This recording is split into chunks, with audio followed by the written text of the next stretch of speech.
We shall never completely understand the Japanese mind, but then they don't understand ours either. Otherwise, there would never have been a Pearl Harbor. But we must try to understand Japan because we have become locked in the closest of all relationships, war. Whether we like it or not, we and the Japanese are going to be at very close range for a very long time. So let's see what kind of people these Japanese really are, what they believe in, what they want, and how they get it. And if this tale begins to get a little fantastic, bear with us. We're dealing with the fantastic people. First, let's examine a typical Japanese soldier. His average height is 5 feet 3 inches. His average weight, 117 pounds. He and his brother soldiers are as much alike as photographic prints off the same negative. His pay is 10 yen, or about $2.36 a month. His personal equipment is simple but practical. Fully supplied with ammunition, the load he carries weighs about 60 pounds, more than half his weight. His uniform is ill-fitting, his appearance unsoldierly, even comic according to Western standards. At drill, he may lack precision. But he is hard. He is able. He knows his job.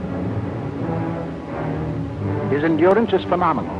He'd just as soon go over a mountain as around it. He lives on rice and fish, or occasionally rice and meat, but often on rice alone. And he's proud of it. He is prouder still of the fact that to be a soldier is the highest human achievement in Japan. He has been trained to be a soldier almost from birth, and into his tough little mind has been drilled and hammered the fanatical belief that Japanese are descendants of gods and destined to rule the earth and all who live on it. To this end, treachery, brutality, rape, and torture are all justified if used against non-Japanese.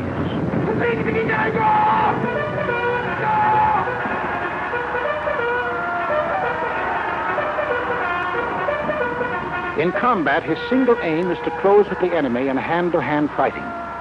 He believes that in the attack itself there is some mystic virtue by which greater numbers bearing superior weapons can be vanquished.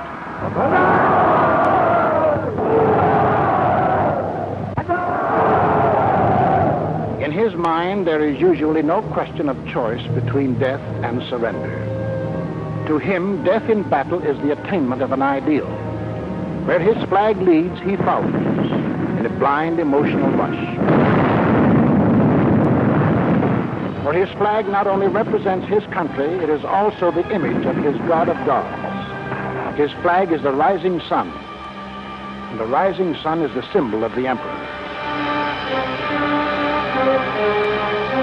To the Japanese, their emperor is the most holy of holies, their visible God. He is also their political ruler, the natural and supernatural.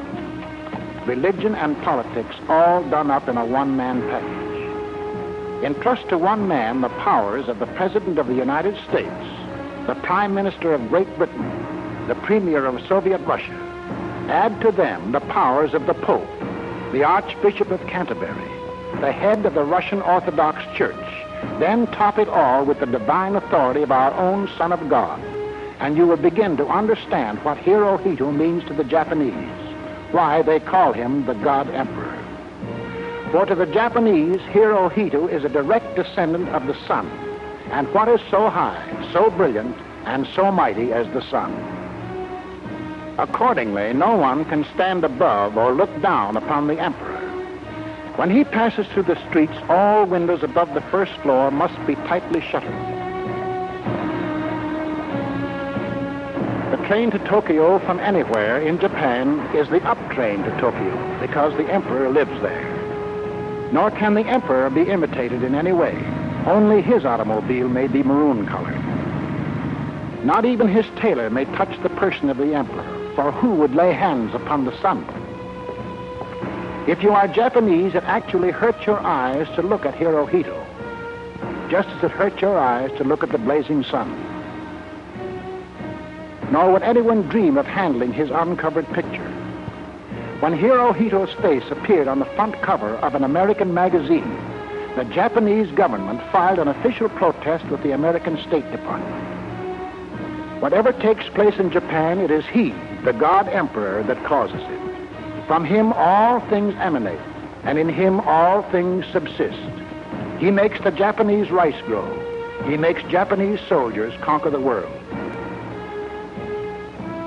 In his name, they bring to other people justice, enlightenment, truth, co-prosperity, and peace.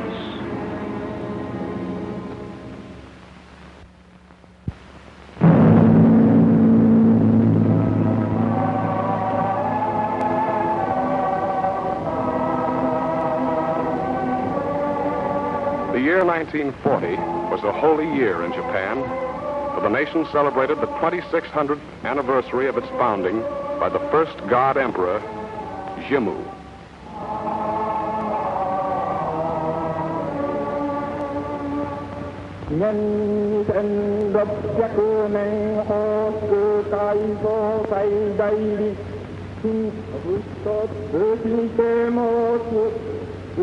If you are Japanese, you believe that Jimmu was the grandson of Prince Ninigi, who himself was the grandson of the sun goddess, Amaterasu Omikami.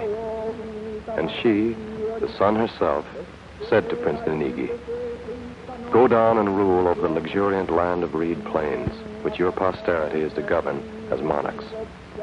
Whereon Ninigi descended from heaven to the land of reed plains and built a palace, and took to wife the daughter of a mountain deity, and she bore Ninigi a son. And Ninigi's son in turn took to wife the daughter of the god of the sea, and they too had a son, whom they named Jimmu. Exactly 2,600 years ago, Jimmu landed at Yamato and proclaimed himself emperor over all the islands, saying, "Let us extend our capital until it covers the 8 corners of the world under one roof." And in this way, the Japanese empire was created. Hirohito is the 128th direct descendant of the sun goddess. And since from the beginning the emperor gods have mingled their flesh with mortal flesh, it follows that all Japanese are cousins in divinity. The soldier and the wrestler and the priest, the woman in the rice fields, the factory worker, the geisha girl, the businessman, the diplomat, the fisherman off California. All are members of one family, whose blood is superior to the blood of any other race on earth, because it is mixed with the liquid sunshine of the gods. And what's more, they believe it.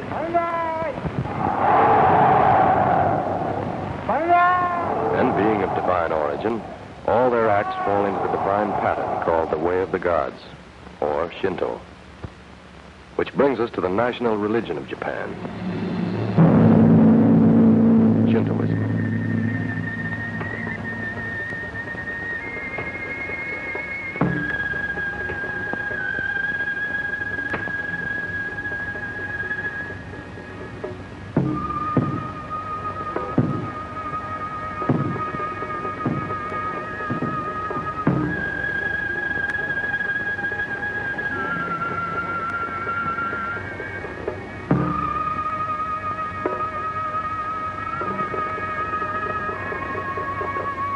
Now, Shintoism will not be easy to understand, but since it is the heart, brain, and soul of the nation and dictates all Japanese actions for the living and for the dead, it is important that we try to understand it.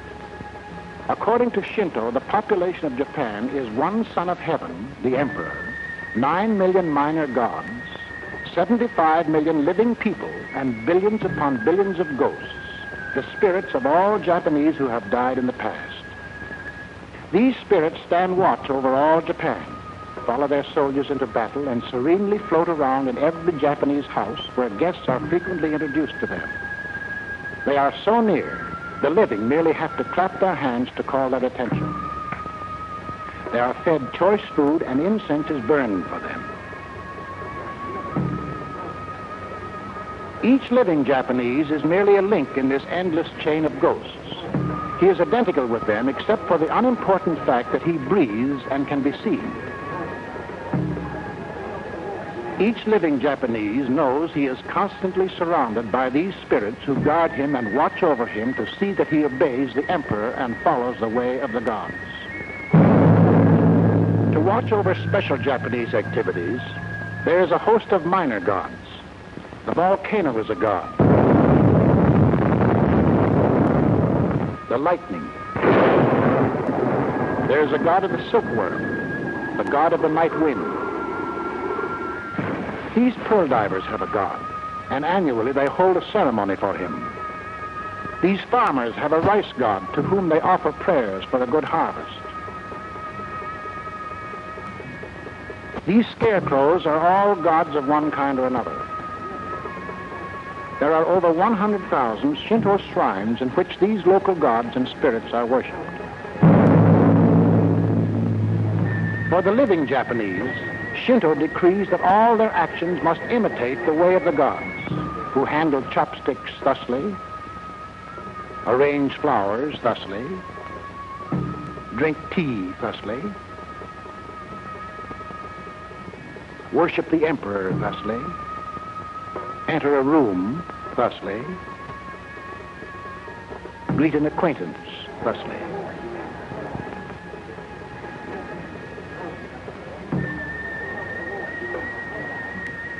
Now, on the surface, Shinto seems to be a nice, quaint religion for a nice, quaint people. And in the olden days, it used to be just that. But today, there's a diabolical joker in Shintoism. For since about 1870, the state has forced into the teachings of Shinto a mad, fanatical doctrine.